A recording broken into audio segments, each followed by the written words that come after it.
Welcome, everyone. On behalf of BioIT World's Global Web Symposia and our sponsor for today's event, Airex, I'd like to welcome you to Digital Signatures in the Enterprise. At this time, I'd like to introduce our presenter for today. He is Rod Schlurf from our sponsor for today, Airex. Rod, welcome. Thanks, Elizabeth.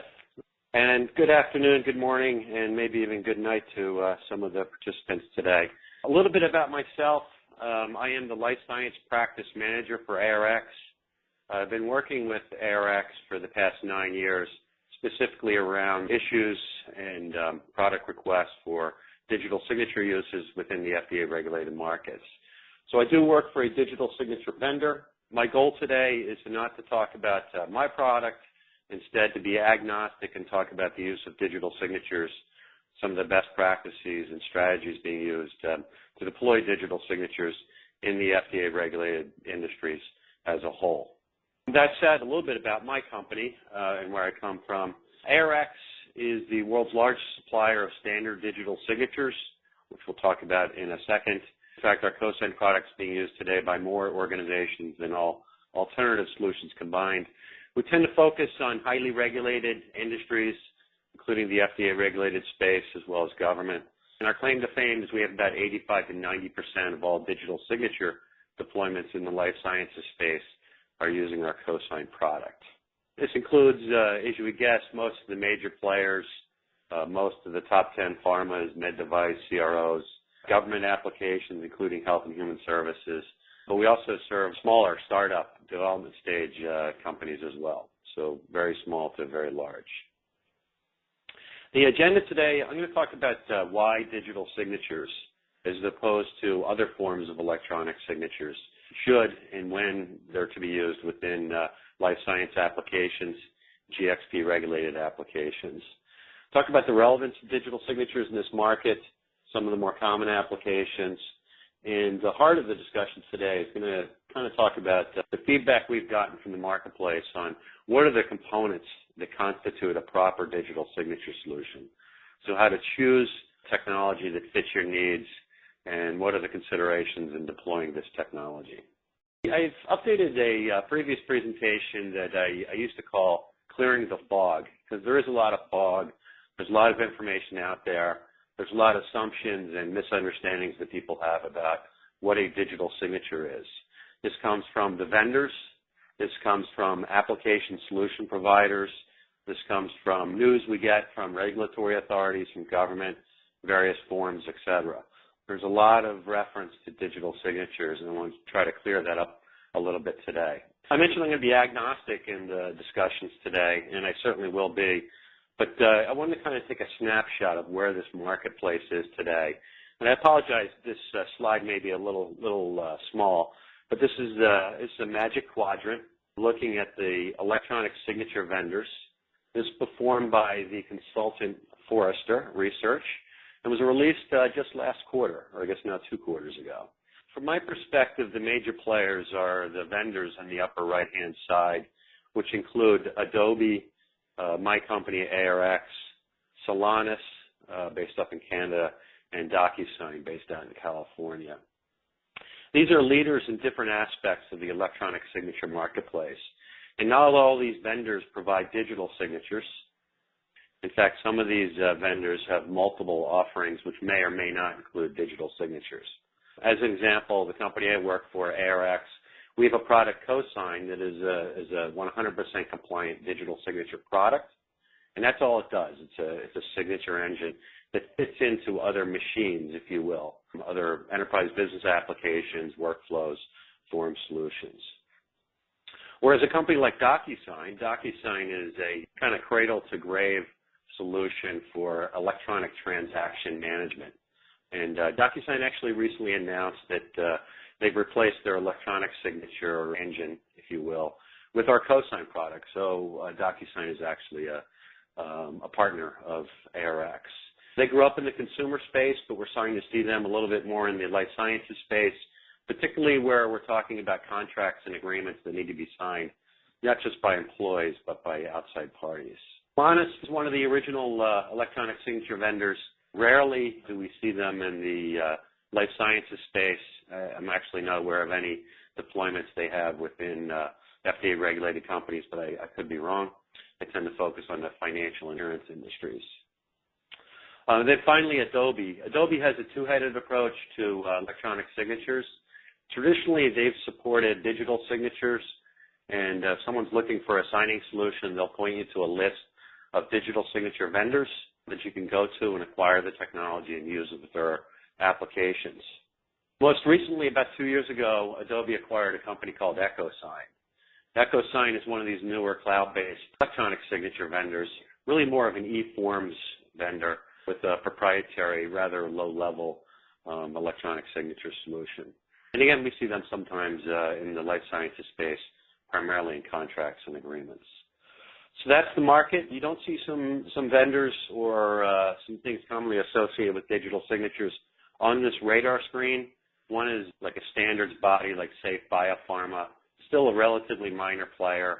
I would categorize them in the same place that it would put localized qualified certificate authorities as required under law in certain countries in Europe, and really only for use within those governments. So why digital signatures? This is an intermediate level presentation I'm doing here, and I'm assuming that most people coming to the webinar today are aware that in the electronic signature world, there is a single standard for electronic signatures. In layman's terms, we refer to this as a digital signature, but it's guided by standards. The standards here in the U.S. are largely published and maintained by NIST, the National Institutes for Standards and Technology. The same standards are published and maintained in Europe by ETSI, the European Telecommunications, I don't know what the SI stands for, and other bodies around the world. And now these digital signature standards are also incorporated in other standards such as the PDF standard or the Web Services standard for digital signatures. We're not going to do a demo of digitally signing a document, but we're going to talk about the result of digitally signing documents and what this means. Using some vendor's technology, you can add one or more digital signatures to an electronic record. And the benefit of having digital signatures as the signature technology is that you can then bridge trust.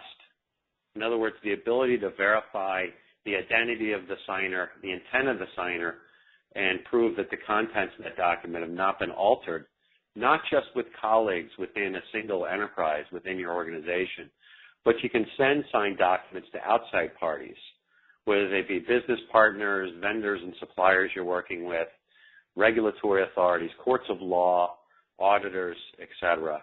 And they simply need to have access to that signed document and nothing else in order to perform the full verification. So this validation, this verification process is performed independent of the digital signature vendor, the vendor's technology, the signer, and whether the signer is still with that organization or even alive, and the signer's organization itself.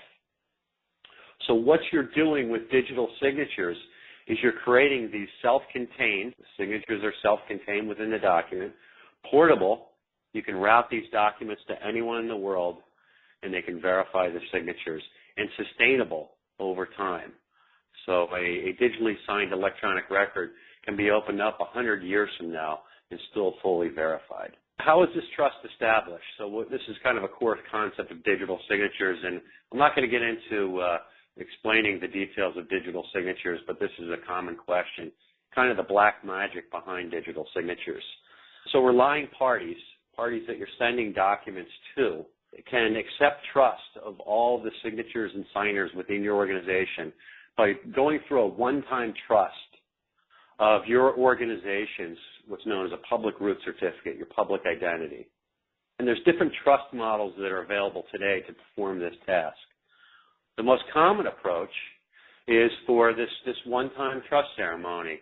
CRO, I'm alerting you as a sponsor.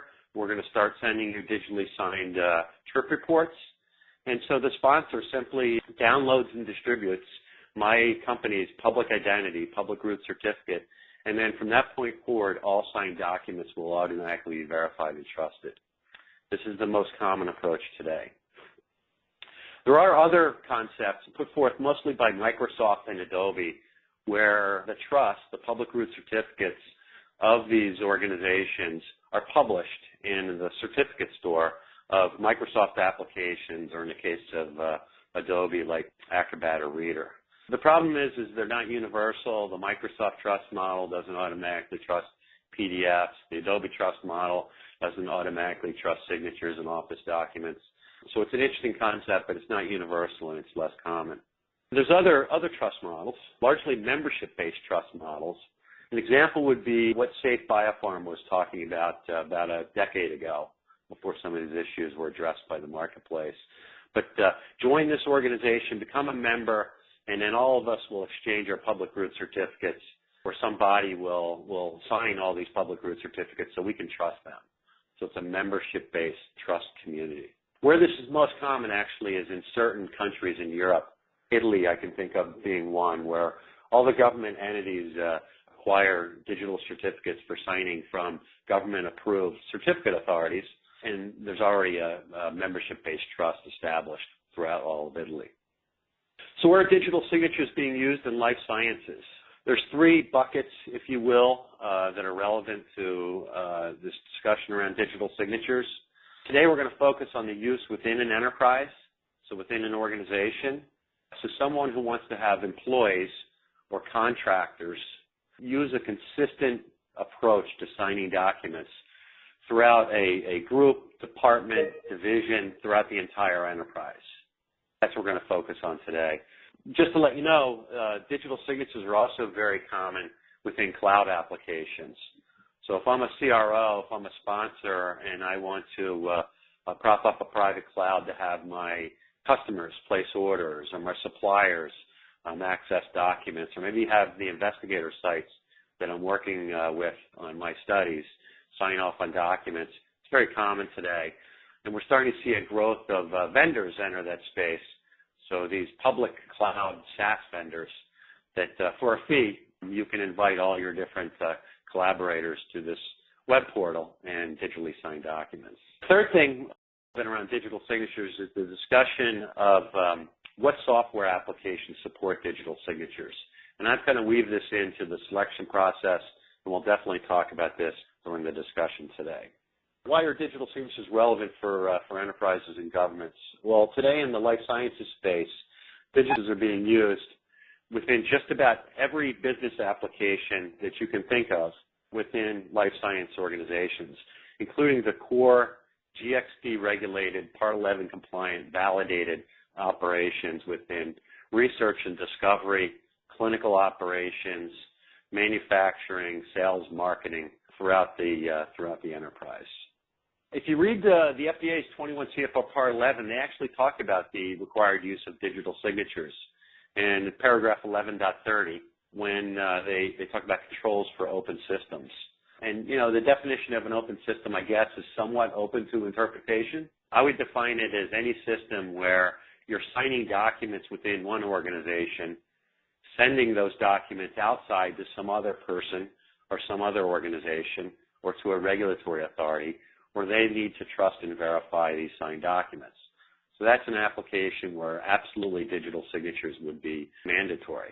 But it's also true that digital signatures are being used more and more within very closed systems, like a quality management system.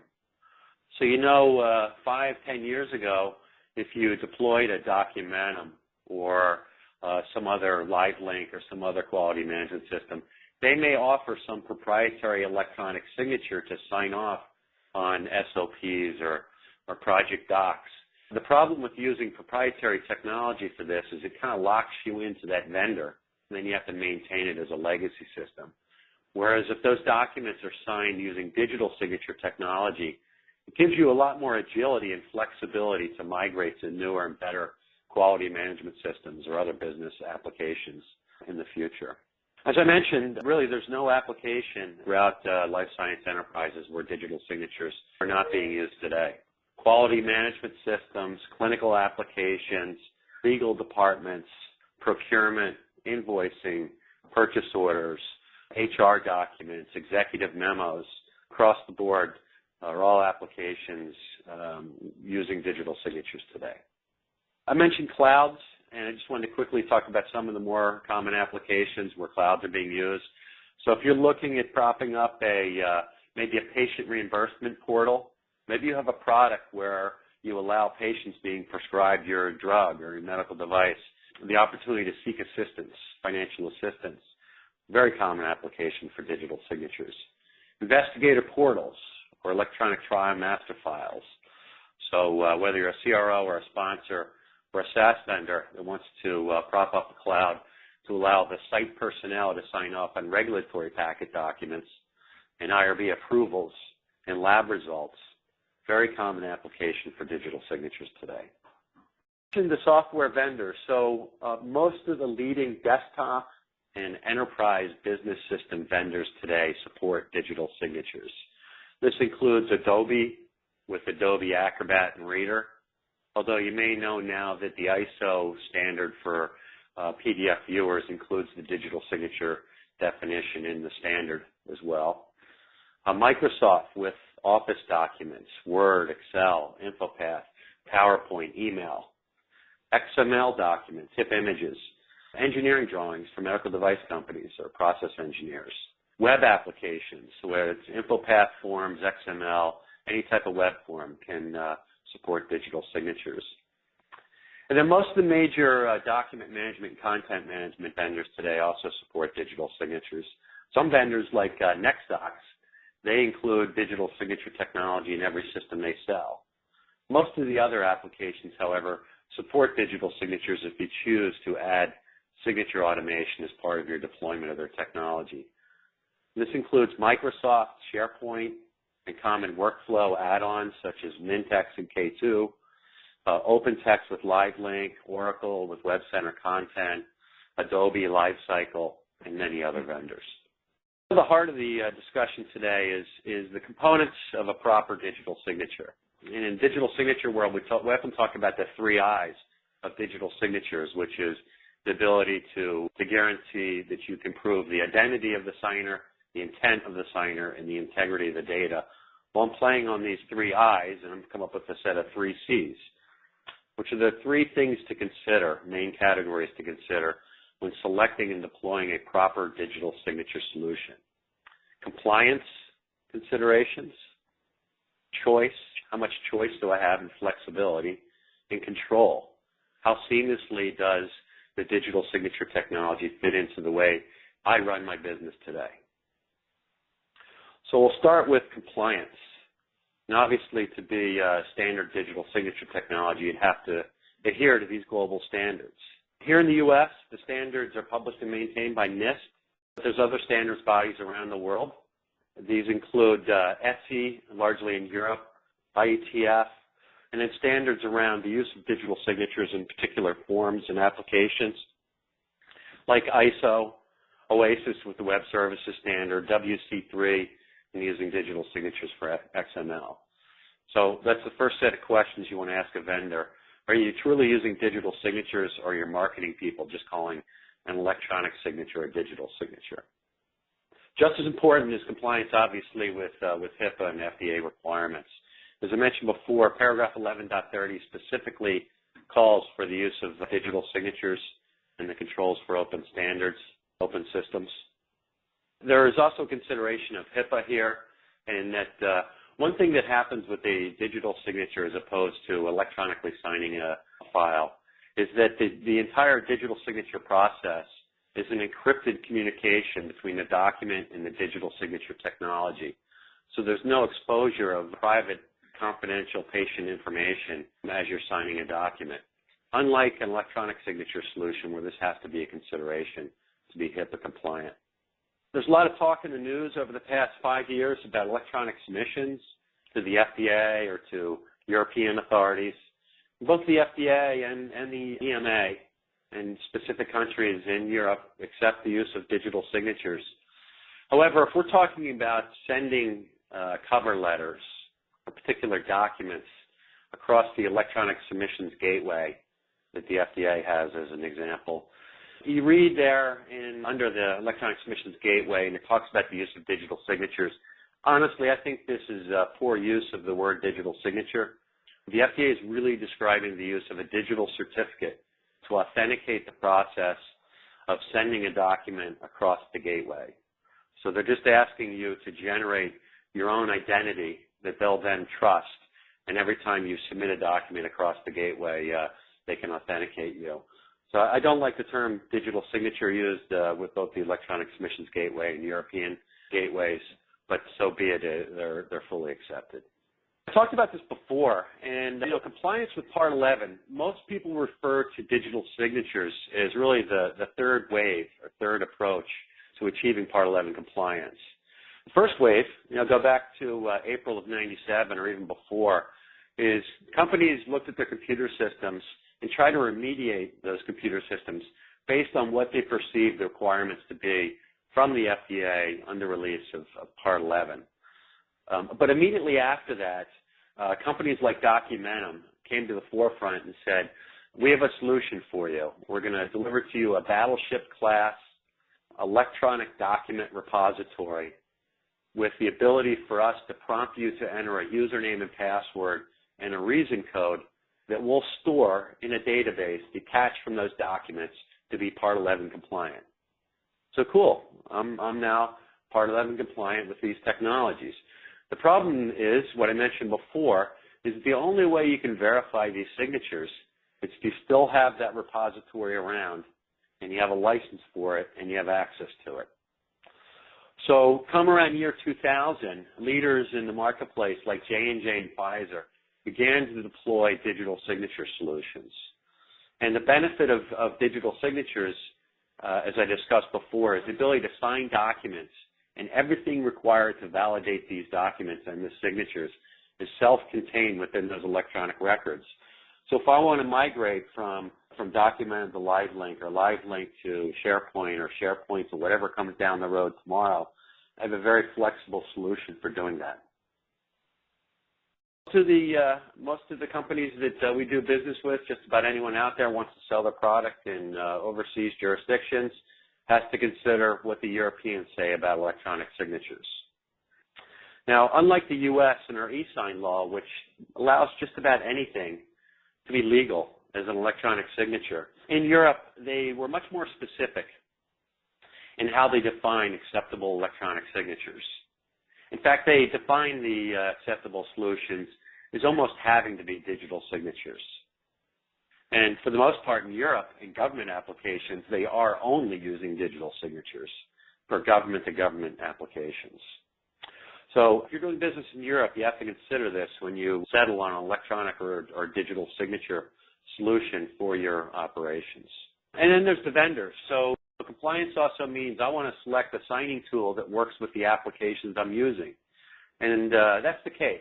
Adobe's been supporting digital signatures in Acrobat and Reader since version 5 and above. Microsoft supported digital signatures in Microsoft Office and other applications since 2007. And so it's important to know that these vendors are able to enhance their applications that you're using to author different forms and documents, and know whatever digital signature technology you're using is going to plug and play with these independent software vendors' applications.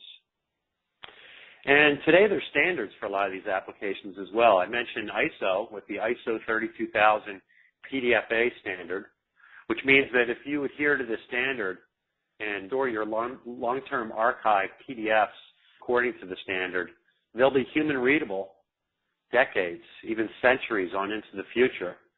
And what's nice is that the ISO standard also includes the digital signature definition. Likewise with the web services protocols put forward by Oasis and the XML digital signature support from W3C. Okay, so that's the first category, is considerations around compliance. Is it truly a digital signature solution? Does it help me achieve regulatory compliance? And can it plug and play with the applications that I'm using in the jurisdictions and countries that I'm doing business in? The second thing to consider is choice. From my perspective, and 9 years I've been in this market, a digital signature system should not be a form solution. It should not be a workflow solution, and it should not be a document management system. What do I mean by that? The most successful digital signature deployments in the marketplace today are when someone's either built or acquired and deployed a digital signature system that can be viewed as just a signature engine. It's a proper digital signature engine. Yet, that engine has hooks to whatever forms, workflow, document management, or other business systems that I already use or want to use in the future. So it's this high performance, proper engine, and then I wrap around these other things to make a machine, a fully integrated machine, according to my preferences. So in order to make this machine, you can just have digital signatures working directly with the common file formats that your employees are using today, whether it be Office documents, PDFs, and these other file formats that I mentioned before, or with the enterprise business systems that you're already using. So you're already using SharePoint or NextDocs or K2 or Oracle, OpenText, Documentum, what have you. And then finally, in today's computing environment, we want to make sure that everyone can use the technology no matter what device they have in their hand or on their desk or in their laptop. So being able to use these digital signature technologies integrated with the applications from a PC, from a Mac, from a tablet, an iPad, from a smartphone, from an iPhone. Very important considerations. Okay, so the third category that I want to discuss today is the use of, is the consideration of control. What I mean by control is I've described our philosophy at Airex about how you deploy and how you manage digital signature systems. And it's our philosophy that end user organizations must have the freedom to choose and control the methods, policies, procedures, SOPs, complementary technologies that best fit the way they want to govern their business. And no one should tell you that you have to change or re-engineer your business or your business processes because of someone's digital signature product or the limitations of that product. So you need to look for a digital signature solution that can adapt to your existing or changing or future enterprise policies, procedures, and the complementary technologies that surround this signature engine, not the other way around. So what are some of the more concrete things I'm talking about here? Well, how do I issue digital signature credentials to someone to sign? How am I clear who that person is and prove who they are before I allow them to sign documents? Well, most organizations, in fact, almost all organizations today, already have well-established ID proofing policies within HR as well as IT security policies for how they bring a new hire on board, the forms they need to fill out, face-to-face encounters, for instance, when you're filling out the I-9 form and signing the I-9 form here in the U.S., and then ultimately how you add that new employee to your network directory structure. So you want to leverage those same policies and procedures. You don't want to change those policies and procedures. So again, whether it's filling out the I-9 and tax forms and other things, or maybe you're working with a contractor, an outside party they'd like to give sign privileges to, there's ways that you can go through and vet that individual following what you're doing today that results in a well-vetted identity. And then once you vet that identity, you already have user directory structures today to provision and manage those employees or contractors or business partners access to different business systems. Most organizations today would use Microsoft Active Directory to do this. So for those non-technical folks, when you're logging onto your PC in the morning or after lunch or after you walked away from your PC, that username and password is actually logging you into Microsoft Active Directory or some other LDAP structure. And when you log in, the network administrator has configured what business systems, what applications, what network locations you're giving privileges to access. And again, you already have authentication strategies. For most people, in today's world, we're using username and password to log to our PC, to log into applications. There may be some companies that have things like PKI cards or smart cards or biometrics or some other technologies to get into the building or to gain access to certain secure network locations. Regardless, if those are some of the things that you'd like to see in your digital signature deployments, then make that part of your list when you're looking at vendors. The FDA only requires two-form username password authentication to be compliant. There's no reason to go any further than that. But if for some reason your policies dictate two-factor authentication, then that should be fully supported by the vendor. I'll add a fourth C here, and that's cost, because I don't want to walk away or ignore cost as a consideration. So we talked about the need for compliance, choice, and control, supporting your existing policies and procedures.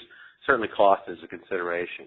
The good news is that the cost of digital signatures and electronic signatures in general has certainly been reduced over the past decade, and in particular over the past few years. However, you really need to look at the total cost of ownership of a deployment in order to come up with the true cost to the organization, and this does vary quite significantly from one vendor to another. For those of you that requested a copy of this presentation, you'll notice that there's a link included, actually from 6 years ago. And one of the things that this article in Applied Clinical Trials does is it compares the total cost of ownership over a 3-year period of a typical 1,000-user, 1,000-signer deployment using various approaches to digital signatures. So, again, look for this in the presentation or the recording that you get, and I think it's a very informative article. When considering total cost of ownership, I advise that you just don't look at the software license fees or any other costs that the vendor tells you are included in their offering. Is look at what all the different components that constitute what business problem you're trying to solve and factor them into the equation of the total cost of ownership. So I came up with a list of 10 things to consider. For the QA and compliance folks out there, obviously, we want to ask the vendor, what's the cost to validate the computer system, the digital or electronic signature system? And is this vendor experienced in this marketplace? Have they ever been audited? Do they know what it takes to be qualified? Certainly a question to ask. I want to ask the vendor about Part 11 compliance, not just with PDFs, but other file formats that you might be using, in particular Microsoft Office. Most of the QA managers that I deal with feel that Microsoft Office, Word, and Excel and the native digital signature support provided by Microsoft is not Part 11 compliant out of the box. And the main reason is because the reason code that was entered at the time of signing is not visibly displayed when you open the document. You need to drill down to see that reason code. So if this is your same feeling, then you need to ask the vendor how they deal with that. If you're signing PDFs, find out from the vendor, do we need any licenses from Adobe? Do we need Adobe Acrobat? Do we need Adobe Professional? What PDF viewers do you support? Does it have to be Adobe Reader? Can it be other PDF viewing tools that are out there today, including some of this free software? What's the cost and effort to integrate with various business applications and validate those integrations? So sign documents within SharePoint or within my CRM system or within my contracts and agreements repository or within a custom application that we develop in-house. What's the effort to do this? Does the vendor have a standard product that allows this connection to take place? If not, or even if it is a standard product, what's the effort to validate? Again, in today's computing world, not everyone's using a PC. I don't know too many teenagers even using PCs. It seems like they all have smartphones, tablets, and Macs as their main computing devices. But in the business world as well, we have mobile employees. We have clinical research associates out at clinical sites. We have salespeople at doctor's sites. We need to make sure that the computing environment is supported by the vendor's technology. Our license is transferable. This goes back to the early use of digital signatures, and believe it or not, licenses were not transferable. In fact, if you lost your digital identity and your digital signature signing key, you would be charged, again, the same price to replace that key. So ask questions. Our license is transferable. Can we give one license to another employee if someone leaves the company? Is there any restrictions on the number of signatures that I can use? Some vendors do that. They say you can sign 50 times for this price. If you exceed 50, then we charge this amount. If you exceed 500, you pay this additional amount. Ask those questions. So how are these digital identities, these digital certificates generated? How are they renewed, refreshed, revoked? If I have an employee that leaves the company, how quickly can I delete the signature key of that individual? Do I have to wait until I physically meet that person and make sure that they have their signature key on them? Or is this something I can do through a system administrative function immediately once that employee leaves the company? How are users managed? And what's the associated system administrative cost? So how long does it take, and how much effort does it take? How many resources does it take to deploy digital signature technology? Fairly obvious. And then finally, just a general sense of whether the customer does business in your particular market, the FDA market, and helps you achieve HIPAA and FDA compliance. As I talked about on that Forrester chart, different vendors support different markets. A company like Solanas does a very good job in the real estate, insurance, financial markets, but know nothing about the pharmaceutical market or the clinical research market, and likewise with other vendors. So in summary, digital signatures are not just a replacement for paper. Digital signatures embedded in the electronic records contain the 3 I's, information about the identity of the signer, intent of the signer, and the integrity of the document content. So it lets me know if the document's been changed since the signature or signatures were applied. We talked about trust models. So trust, if you're sending documents to some outside party or if you're receiving documents from someone else digitally signing documents, you have this one-time trust ceremony, an exchange of public identities that you make and you download and distribute to all your employees. Very straightforward process. Digital signatures are being used extensively throughout life science applications within the enterprise as well as cloud applications and regulated applications as well as non-regulated applications. Being used within the enterprise in very closed systems as well as for documents that need to be securely exchanged with business partners or even electronically submitted to regulatory authorities. I talked about in considering the best solution for you to deploy digital signatures, remember the 3 C's.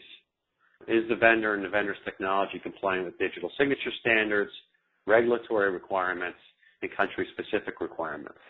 Is the vendor providing me a total solution, which may or may not fit my needs? Or are they providing me with just the proper signature engine that I can then bolt in to the complementary technologies that I prefer? And then, again, does the system allow me flexibility to have the technology fit into my policies and procedures, or do I need to re-engineer my business according to the restrictions of this vendor's technology? Okay, so that's the end of the formal presentation today. Now soliciting questions, and I see the number of questions have already come in. Elizabeth? Yes, we have a few here for you. The first question, early in your presentation, you showed a slide on the Forrester report. It's a question regarding that report. Which of those signature vendors that are in that report are using digital signature technology? It's a very good question. I'll only address the sphere or part sphere in the upper right-hand corner. There was 4 vendors there: Adobe, Airex, Cosign, DocuSign, and Solanas. So today, Airex, my company, it's only digital signatures. DocuSign currently uses electronic signatures, but by year-end has announced they're going to be providing digital signatures. In fact, they're using our Cosign product.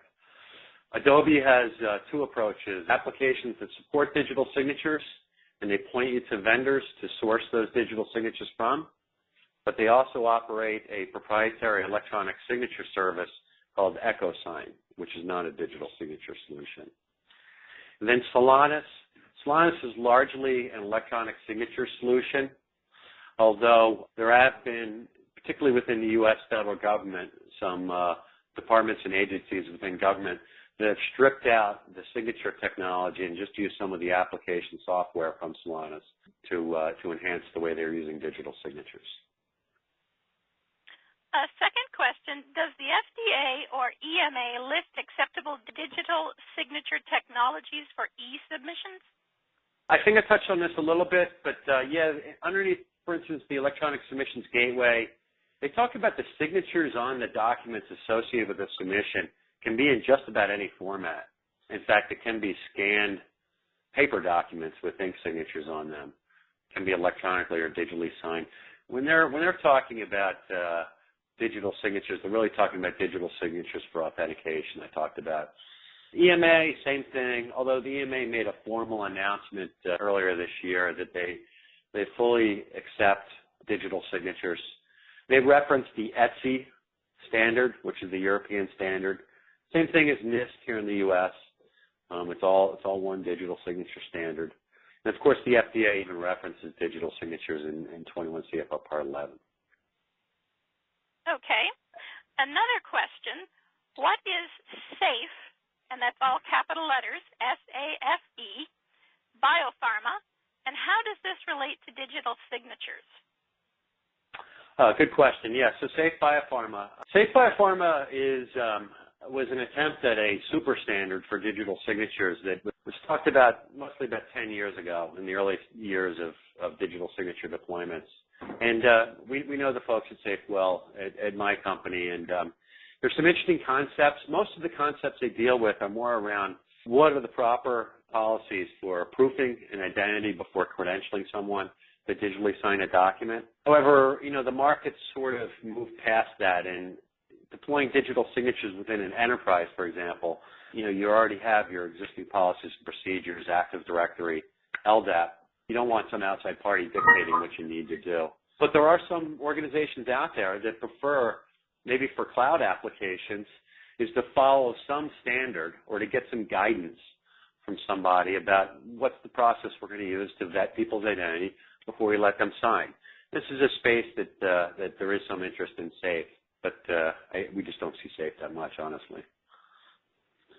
All right, and a definition question. A couple times during the presentation you mentioned, and you just did again, LDAP. What does that stand for? Yeah, sorry. My guess is most of the people on the webinar today are not technical folks. They're probably business or clinical folks. There's a technology that's used in most organizations, most enterprises today, which controls network access. So getting me on the network and defining my profile for what business applications I can use and what network locations I can have certain rights to use, to read, to publish, to write, etc.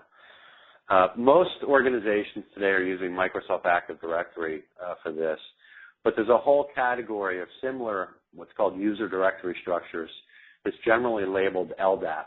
And there's vendors from anyone from Oracle to SAP, Sun, the whole variety of other vendors. But you can look at it as technology that's likely installed within your network to control access. The username and password defines my profile of what I can gain access to. Okay, perfect. And we have a two-part question that's focusing more in the clinical trial area. Are there any digital signature options for clinic patients or, the more complicated case, for research subjects to sign electronically? Very good question. From my experience, there's not a lot of use of digital signatures specifically for patient or subject signing.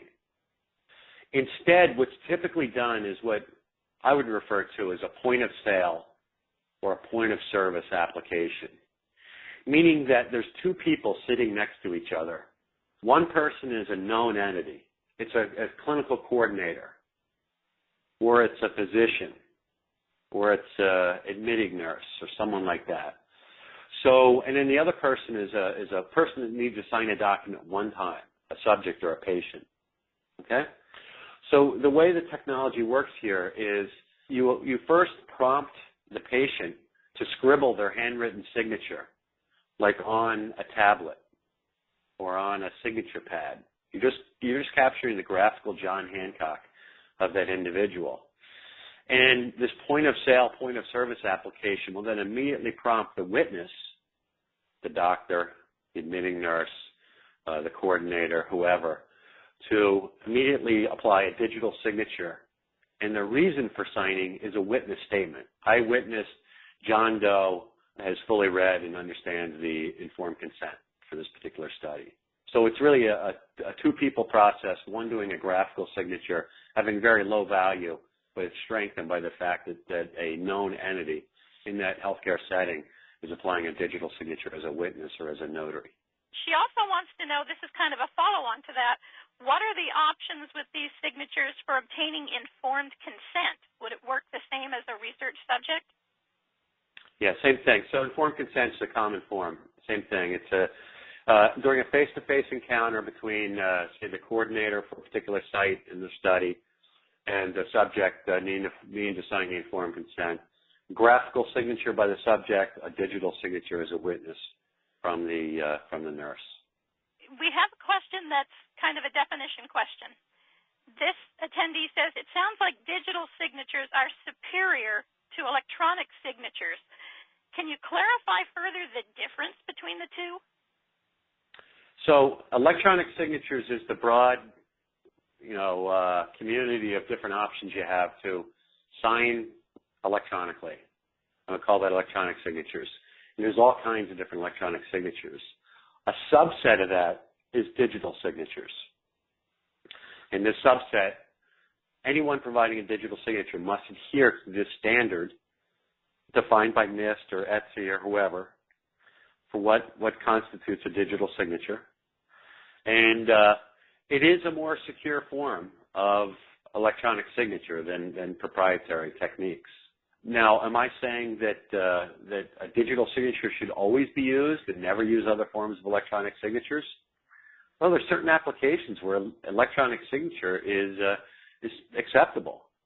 A good example I can think of would be like signing off on an electronic case report form within an EDC system. Really, you're just having the final person that has queried and cleaned up the case report form and says, I approve. So they enter a username and password, and that's captured along with the information about the case report form in the database of the EDC system. That's great use of electronic signature technology. Digital signature would be overkill.